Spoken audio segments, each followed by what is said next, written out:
അസ്സലാമു അലൈക്കും വറഹ്മത്തുള്ളാഹി. ബഹുമാനമുള്ളവരെ, റമളാൻ മാസത്തിൽ ഹോട്ടൽ കച്ചവടം ചെയ്യുന്നതിനെ പറ്റി ഒരു ഉസ്താദിന്റെ ഒരു പ്രഭാഷണം നിങ്ങൾ അല്പം കേൾക്കണം. പറ്റൂല. നോമ്പിന്റെ പകൽ സമയത്ത് ഭക്ഷണം ഈ ഹോട്ടലുകൾ, അതുപോലെ തന്നെ പകൽ സമയത്തുള്ള ചായക്കടകൾ, ഇതൊന്നും പറ്റൂല. അതിൽ പകൽ സമയത്ത് ഭക്ഷണം കൊടുക്കുക എന്ന് പറഞ്ഞാൽ അത് ഡേഞ്ചറാണ്. അവിടെ മുസ്ലിം അമുസ്ലിം എന്നൊന്നും കണക്കില്ല. ആർക്കായാലും അത് പ്രശ്നമാണ്. നമ്മൾ മനസ്സിലാക്കിയെടുക്കണം. മുസ്ലിമീങ്ങളല്ലല്ലോ എന്ന് വിചാരിച്ചാൽ അതും പറ്റൂല. ബഹുമാനമുള്ളവരെ, ഇപ്പോൾ നിങ്ങൾ മനസ്സിലാക്കണം, നിങ്ങൾ ഒരുപാട് ഫുഡ് ഐറ്റംകൾ കച്ചവടം ചെയ്യുന്നവരാണ്.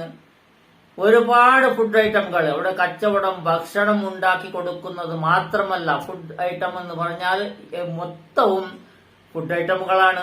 ഫുഡ് ഐറ്റമുകൾ 100% ഫുഡ് ഐറ്റമുകളാണ് നമ്മൾ കച്ചവടം ചെയ്യുന്നത്.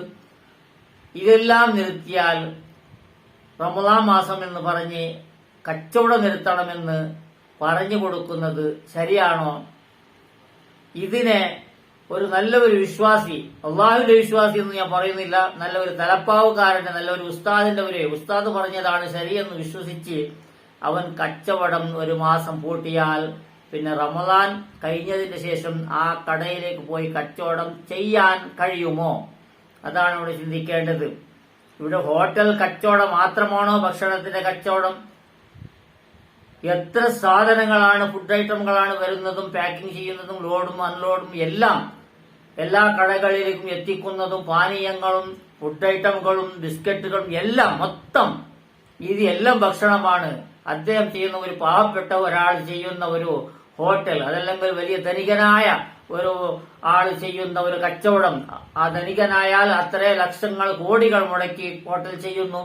അപ്പോൾ ഒരു മാസം പൂട്ടിവെക്കണമെന്ന് പറയുന്നത് അത് ശരിയല്ല എന്നാണ് എനിക്ക് പറയാനുള്ളത്. അത്ര കാര്യങ്ങൾ ഈ ഒരു നല്ല ഒരു ഉസ്താദ് പറഞ്ഞത് ശരിയാണെന്ന് അദ്ദേഹം വിശ്വസിച്ച് കച്ചവടം പൂട്ടിയാൽ എന്താണ് സംഭവിക്കുന്നത്? അതാണ് നമ്മളിവിടെ ചിന്തിക്കേണ്ടത്. കച്ചവടം ഈ നോമ്പ് മുറിയാനുള്ള കാര്യമല്ല. കച്ചവടം എന്നുള്ളത് നോമ്പ് മുറിയാനുള്ള കാര്യമല്ല. നോമ്പ് മുറിയുന്ന കാര്യങ്ങൾ അവർ ഭക്ഷിക്കുന്നത് മാത്രമാണ്. അവർ ഭക്ഷിക്കുന്നത് നോമ്പ് മുറിയും, അത്രേ ഉള്ളൂ. തുറന്ന ഭാഗത്തിൽ നിന്ന് അകത്തേക്ക് കടന്നാൽ നോമ്പ് മുറിയും.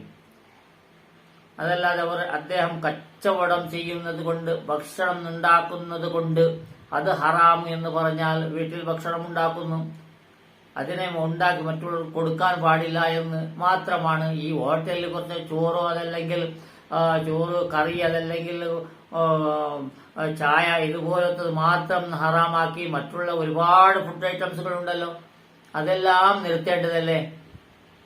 അതാണ് പറയുമ്പോൾ നല്ല പോലെ കിതാബിന്റെ ഒരു പേജ് മാത്രമല്ല, ഒരുപാട് പേജുകളുണ്ട്. അതിൽ ഇതിനെക്കുറിച്ച് ഒരുപാട് സ്ഥലത്ത് ഒരുപാട് കാര്യങ്ങൾ പറഞ്ഞിട്ടുള്ളത് കൊണ്ട് അതെല്ലാം സ്റ്റഡി ചെയ്തും കൊണ്ട് അതിനെ പറയാൻ നോക്കണം. പാവങ്ങൾ, ഒന്നും അറിയാത്ത ആൾക്കാർ ഞാൻ ഹറാമ എടുത്തു പോയല്ലോ എന്ന് പറഞ്ഞ് കരുതി അവിടെ അദ്ദേഹത്തിന്റെ ഭാര്യ മക്കള് പട്ടിണിയായാൽ, അദ്ദേഹത്തിന് കച്ചവടം പെർമനന്റായി പൂട്ടാൻ കാരണമായാൽ നിങ്ങളാണ് ഉത്തരം പറയേണ്ടത്. അതിന്റെ കാര്യത്തിൽ നിങ്ങൾ അള്ളാഹുവിനോട് മറുപടി പറയേണ്ടി വരും എന്ന് മാത്രമേ എനിക്ക് പറയാനുള്ളൂ. ഇൻഷാ അല്ലാഹ്. അസ്സലാമു അലൈക്കും വറഹ്മത്തുള്ളാഹി.